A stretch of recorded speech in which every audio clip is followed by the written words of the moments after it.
মাদ্রাসাতে দিও, মা গো তোমার একটি ছেলে মাদ্রাসাতে দিও। এই পৃথিবীর বুকে তুমি জান্নাত কিনে নিও, এই পৃথিবীর বুকে তুমি জান্নাত কিনে নিও। মা গো তোমার একটি ছেলে মাদ্রাসাতে দিও। প্রতিদিন ঝাড়ু দিয়ে বাইরে নড়লি, হাসতে আসো কেন তোমরা? চাচা এটা তো ঝাড়ু দিয়ে বাইরে লিস্ট না, এটা ঝাড়ু দেওয়ার লিস্ট। ও আচ্ছা আচ্ছা, সমস্যা নাই, আমিও কিন্তু শিক্ষিত বুঝো। আমি ওই যুদ্ধের আগে ক্লাস 3 পর্যন্ত পড়ছি, কিন্তু সেই যুগের ক্লাস 3 মানে কিন্তু এখন ম্যাট্রিক। অফিস কোন দিক? আচ্ছা, অফিসের দিকে। আসসালামু আলাইকুম। ওয়ালাইকুম আসসালাম। হুজুর আসতে পারি? জি জি ভাইজান আসেন। আসলে হুজুর ভালো আছেন? জি আপু যাতে যে হুজুরের সঙ্গে একটু মোসাফা করো। ভালো আছো? হুজুর আমার গেদু, আমার খুব শখ গেদুটাকে যেইভাবেই হোক একটু হাফিজ বানানো, যাতে কিয়ামতের দিন সাক্ষীতে পারেই যাইতে পারি। জি জি আপনাদের মাদ্রাসার বৈশিষ্ট্যগুলো যদি একটু বলতেন মদ্দারে। জি ভাইজান, আলহামদুলিল্লাহ। আমাদের এখানের যে বৈশিষ্ট্য আছে সেটা হলো আমাদের এখানে অভিজ্ঞ শিক্ষক মণ্ডলী দ্বারা পাঠদান দেওয়া হয় এবং সবাই অভিজ্ঞ ইনশাআল্লাহ। আমরা এটা মাদ্রাসা থেকে যাচাই বাছাই করেই এখানে নিয়োগ দেওয়া হয়েছে। হুজুর তো ছোট মানুষ, ওই ভিটামিনের অভাব দেখতে আছেন, খানা দানা ঠিকঠাক মতো আছে কিনা? জি আলহামদুলিল্লাহ, খানা দ্বারা আপনার ছেলের মানসম্পন্ন হবে ইনশাআল্লাহ।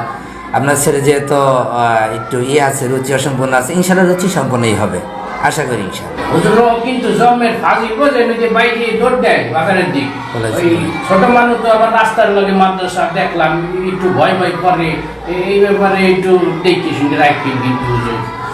আমাদের এখানে ইনশাআল্লাহ গেট লক সিস্টেম আছে, ছেলে যেহেতু দুষ্ট ইনশাআল্লাহ বেরোতে পারবে না। যে হুজুর ওই যে পোলাপান যাতে যাইতে না পারে ইদানিং দিয়ে এই যে কি জানি লাগাইছো, ওই কেসি ক্যামেরা না কি কয়, এই আসেনি আপনাদের? আপনি শুনলেন কেসি ক্যামেরা, সিসি ক্যামেরা ইনশাআল্লাহ আমাদের সিসি ক্যামেরা দ্বারা নিয়ন্ত্রিত। কোনো অসৎ লোক মাদ্রাসার ভিতরে ইনশাআল্লাহ ঢুকতে পারবে না, সেটা আশা করি ইনশাআল্লাহ আমরা ওইভাবেই ধরে নিতে পারবো। এই জন্য এই সুব্যবস্থাটা আমার এখানে রেখেছে, সিসি ক্যামেরা লাগানো আছে। আপনার সবসময় আমরা এটা মনিটরিং করতে পারতেছি ইনশাআল্লাহ। তারপর আমাদের মাদ্রাসায় আপনি সুবিধা পাইতেছেন যে আপনার ছেলে যদি একটু মেধা ভালো হয়, আপনি এক বছরের ভিতরে মক্তব শেষ করতে পারবেন। আসলে আমাদের যুগে বর্তমান 3 বছর 4 বছর মানে এই মক্তবের সময় ব্যয় করে অনেকটা বাচ্চার মানে বয়সকে নষ্ট করে ফেলাইতেছে, যার কারণে আমাদের এখানে আমরা ক্যাডেট হিসাবে এই সুবিধাটা রাখছি যে এখানে 1 বছরে মক্তব শেষ করতে পারবেন। আর যদি মেধা একটু দুর্বল হয় ইনশাআল্লাহ 2 বছরের নিচে লাগবে না। আর হেফজখানায় আমাদের 3 বছরের কোর্স, মক্তবে 2 বছর, হেফজখানা 3 বছর, মোট 5 বছরে আমাদের এখানে কোর্স শেষ আলহামদুলিল্লাহ। এখানে আরেকটা সুবিধা আপনি পাবেন যে আপনার ছেলে যদি ডাক্তার ইঞ্জিনিয়ার বানাতে চান তাহলে এখানে আপনি 6টা বছর নার্সারি থেকে 5 পর্যন্ত পরীক্ষা দেওয়ায় এখান থেকে কোরআনের আনুষঙ্গিক বিষয় সে জানতে পারবে এবং তার জীবন চালা অনেক সহজ হয়ে যাবে। কারণ কি প্রত্যেকটা বাবা মায়ের উচিত তার ছেলেকে সহি কোরআন শিক্ষা দেওয়া, সেটা এখান থেকে পাবেন ইনশাআল্লাহ। হুজুর আপনার কথা শুনে খুব ভালো লাগছে। যাই হোক, একটা আশা লইয়ে আইসি গেদুকে আপনার দ্বারা যেতেও কিন্তু জন্মের ফাজিল বোঝেন, কথা শোনেন না মোটেও। তাই যেভাবেই হোক ওকে কিন্তু হাফেজ বানাইয়ে দেবেন। মনে করেন আমাকে শুধু হাড্ডিটা ফেরত দিলেই হবে, রক্ত মাংস গোস্ত যা আছে সব আপনার। একদিন সবক না দিলে পিঠেই করে হোকার চামড়া তুলি ফেলাবেন, একদম মাইজে একদম হতেই ফেলাবেন। এই দায়িত্ব সব আপনাকে দিয়ে দিলাম। মাইজে ফেলাইলে আমার কোনো দায়িত্বই নেই আপনার দ্বারে, বুঝছেন? আমি চাই আমার ছেলেটাকে যেন আমি হাফেজ হিসেবে ফেরত পাই। আপনার ছেলে আশা করি ইনশাআল্লাহ হাফেজ হবে, কিন্তু তারপরেও আপনি যেটা বলতেছেন আসলে এখন সেই দিন নাই। এখন আমরা বাচ্চাদেরকে আদর, মায়া, মমতা এবং ভালোবাসা দিয়ে আমাদের এখানে পড়ালেখা হয়। আমাদের এখানে কোনো কি নাই, বেঁধে রাখাদের সুযোগ নাই।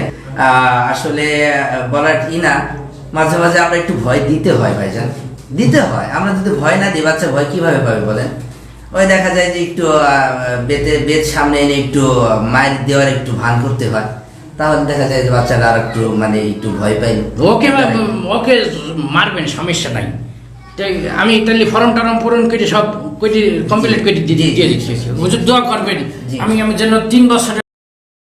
মা গো তোমার একটি ছেলে মাদ্রাসাতে আশাতে দিও মা গো তোমার একটি ছেলে মাদ্রাসাতে দিও এই পৃথিবীর বুকে তুমি জান্নাত কিনে নিও এই পৃথিবীর বুকে তুমি জান্নাত কিনে নিও মা গো তোমার একটি ছেলে মাদ্রাসাতে দিও মা গো তোমার একটি ছেলে মাদ্রাসাতে দিও এই পৃথিবীর বুকে তুমি জান্নাত কিনে নিও এই পৃথিবীর বুকে তুমি জান্নাত কিনে নিও একটি হরফ পড়লে মাগো 10টি নেকি হয় পিতা মাতার আমল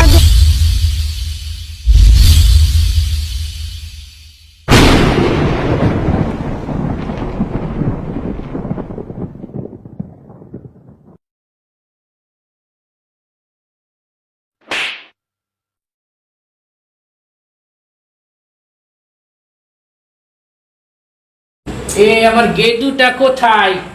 ও বাজান, গেদু গেলা কমবে। ও কি কান্তি আসো কা? হ্যাঁ হুজুর মারছে মানে? কোন হুজুর মারছে? কোন নাকা মারছে? হ্যাঁ ওরে কোটা মোর পোলা মাটার পিটি ফেলাইছে। এই পুলিশের কাটার আগে ফোন দিয়ে লই মোর পোলা এই রমের মারা মারে মানু। হ্যাঁ ডাক্তারে কি হয়ে ফেলাইছে? হ্যাঁ রিমান্ডে নিলেও তো এই রমের মারে না। ওই হুজুরের চাকরি আছে কাজ ওর গোষ্ঠী শুদ্ধ চাকরি খাই ফেলাবো ওই হুজুর করলে। এ মোতামিন সাপ করলে চল মোতামিন দাঁড়ে যাই আগে হ্যাঁ দেখাই আসি। এ মোর কেদুর ভাত জানি কেউ খাই না, খবরদার দেখিস।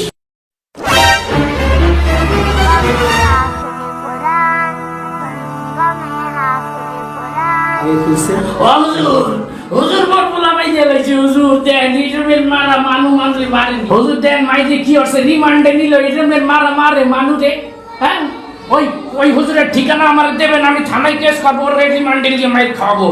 মোর পোলা মাইজ মেলাইছে। বলে শান্ত হওয়া, একটু শান্ত হওয়া, শান্ত হওয়া। এই যে আপনি যেভাবে আসছে এটা তুই হয় নাই, এটা ঠিক হয় না। এটা প্রতিষ্ঠান, একটা মানুষ এরমের মারা মারে। এরকম কি মারছে? এরকম যদি দেখি তোমার কি মারছে এরকম একটু দাগ তো এমনিতেই হয় না, কিছু হয় না, কিছু হয় এরকম তেমনিই হয়।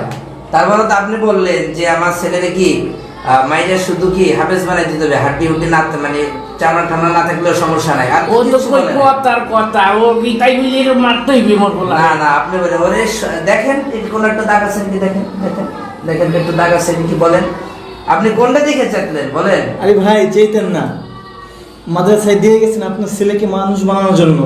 আর উস্তাদরা তাই চেষ্টা করে যতটুকু সম্ভব তাকে আদর করে মাদ্রাসায় পড়ায়, মাদ্রাসায় ছাত্রদেরকে একটু শাসন করে।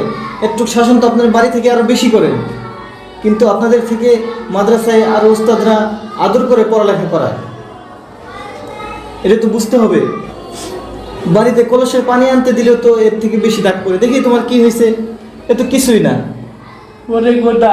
জি ভাই, আপনি যেভাবে আসছেন ভাই, এবার মনে করেন যে আসলে বর্তমান জামানায় আমাদের যে কোমলমতি ছোট ছোট শিশু বাচ্চা, এদেরকে আসলে তো আমরা ওইভাবে কোনো প্রহার করি না, আমরা আদরের সাথে পড়াই। আমরা মায়া মোহাব্বত এবং পিতামাতার ভালোবাসা দিয়েই পড়ানোর চেষ্টা করি। কিন্তু আপনি যেভাবে আসছেন এভাবে তো আসলে মূলত আপনি সঠিকভাবে যাইনি আসেন নাই। আর আপনি যেভাবে বলে গেছেন তার তো কিচ্ছু এখানে করাও হয় না, আপনার ছেলে করিও নাই আমরা। আপনি কেন এভাবে রিয়েক্ট করতেছেন? আপনার ছেলের শুধু একটু ভয় দেখানোর জন্য আমরা কি করছি, ভয় দেখানোর জন্য হয়তো উস্তাদ একটু শাসন করছে। এখন আপনি গার্ডিয়ান হিসেবে কি আপনার হয়তো খারাপ লাগতে পারে, কিন্তু এটা বাচ্চা যদি মানুষ করতে হয় এটা মেনে নিতে হবে। আপনি যদি একটা গাছ লাগান তাহলে এটা পানি দেওয়া লাগে, নাহলে বাঁচবে না। আর আপনার ছেলে মানুষ করতে চান ওটুকু সহ্য করতে হবে, নাহলে বাচ্চা মানুষ হবে না। এই জন্য ধৈর্য ধরেন, ইনশাআল্লাহ আপনার বাচ্চা মানুষ হবে এবং বড় আলেম হতে পারে। আসলে যাই হোক হুজুর, আসলে আমি বাপ তো ওই লাল দাগটা দেখে সহ্য করতে পারিনি। যাক আমার ভুলেই গেছে, কিছু মনে করি না হুজুর। ওই সমস্যা নাই, আপনারা যেভাবে পিতৃ স্নেহে মানুষ করতে আসেন করেন, সমস্যা নেই। আপনি আল্লাহ রাস্তায় আপনাকে হাতে সাপোর্ট করে দিলাম। আর বাজান তুমি কিন্তু দুষ্টামি করবে না বুঝছো, ওই দুষ্টামি করলে কিন্তু মারবে। দুষ্টামি না করে ঠিকমতো সবক দেবা, সবক ঠিকমতো না দিলে কিন্তু এই জমি পিটাবে। দেবার তো এরপর সব ঠিকঠাক মতো দুষ্টিমি করবে না। ঠিক আছে ভাই, আপনার কথাটাও খুব ভালো লাগছে। আসলে আমি বলতে পারি না, আসলে রোদের ভিতরে হাইটে আইসি তো আসুক ওই দেখে একটু মানে মেজাজটা খারাপ হয়ে গেছে আর কি। মাদ্রাসায় আসবেন, হুজুরের সাথে সম্পর্ক রাখবেন সব সময়, অবশ্যই অবশ্যই খোঁজ খবর নেবেন। আচ্ছা ওকে, তাহলে বসে গিয়ে যাই ক্লাসে।